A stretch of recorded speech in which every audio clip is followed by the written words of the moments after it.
Hello বন্ধুরা, সবাইকে সরস্বতী পূজার শুভেচ্ছা। আজ ছিল বাড়িতে গোটা রান্নার উৎসব। তো গোটা রান্না মানেই হলো বিভিন্ন রকম গোটা গোটা সবজি দিয়ে তৈরি একটা রান্না, যেটা বাঙালির কাছে একটা ইমোশনের কম কিছু নয়।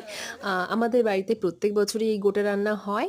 এই হলো আমার ছোট সরস্বতী ঠাকুর, যেটাকে সকালবেলা পুজো করেছি, ভীষণ মিষ্টি দেখতে। আর এই হলো আমাদের ছোট ঠাকুর ঘর, যেটাকে মা খুব যত্ন করে সাজিয়ে রেখেছে।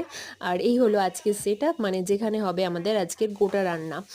মা আর বৌদি ওখানে বিভিন্ন রকম গোটা রান্নার প্রস্তুতি নিচ্ছে। আর এখানে হলো কুল, আমাদের গোটা রান্নার নিয়ম রয়েছে যে গোটা গোটা কুল দিতে হয় সেখানে। বাড়িতে অতিথি এসেছিল, তারা এনেছিল বিভিন্ন রকমের মিষ্টি। আর এই হলো আমাদের দুপুর থেকে কেটে রাখা বিভিন্ন রকম সবজি।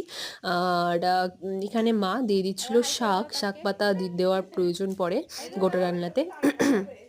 তো এখনো পর্যন্ত আমাদের 50% সবজি দেওয়া বাকি ছিল, এবং জায়গাটা আমাদের অনেকটা ছোট হয়ে গেছিলো, যার জন্য নাড়তেও ভীষণ অসুবিধা হচ্ছিল।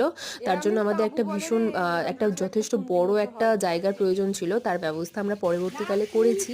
আর এই রইলো আমাদের বিভিন্ন রকম সবজি, যেগুলোকে ভাজা হচ্ছিল। এই হলো গুঁড়ি আলু, এবং এই হলো আমাদের আজকে গোটাতে দেওয়ার জন্য মশলা। আর এইখানে হচ্ছিল আরও এক জায়গায় হচ্ছিল গুঁড়ি আলু ভাজা। বুঝতেই পারছো তাহলে পরিমাণটা কোন পরিমাণে হয় আমাদের বাড়িতে গোটা রান্না। আর এই হলো আমাদের গোটা রান্নার সেটআপ। পরবর্তীকালে আবার মিমি বাড়িতে গিয়ে আমাদের জন্য এনেছিল এই বড় হাঁড়িটি, কারণ এই জায়গায় কিছুতেই গোটা রান্না করা সম্ভব হচ্ছিল না।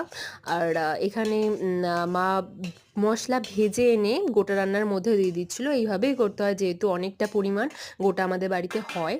আর তারপরে আবার মা আর বৌদি মিলে মশলা দিয়ে দেওয়ার পরে আবার নাড়া শুরু করলো।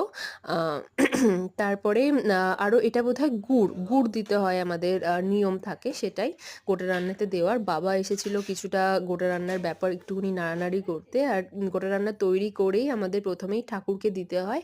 ঠাকুরকে দেওয়ার পর এই হলো এতগুলো জায়গা যেখানে যেখানে আমাদের রিলেটিভদের আমরা গোটা রান্না দিয়ে থাকি। দেখতেই পাচ্ছ গরম গরম গোটা তৈরি হয়ে গেছে, আর উপর থেকে শুধু কড়াই ভাসছে। আমার ভীষণ প্রিয় গোটা রান্না। থ্যাংক ইউ ফর ওয়াচিং, পাশে থাকবেন, ধন্যবাদ। এই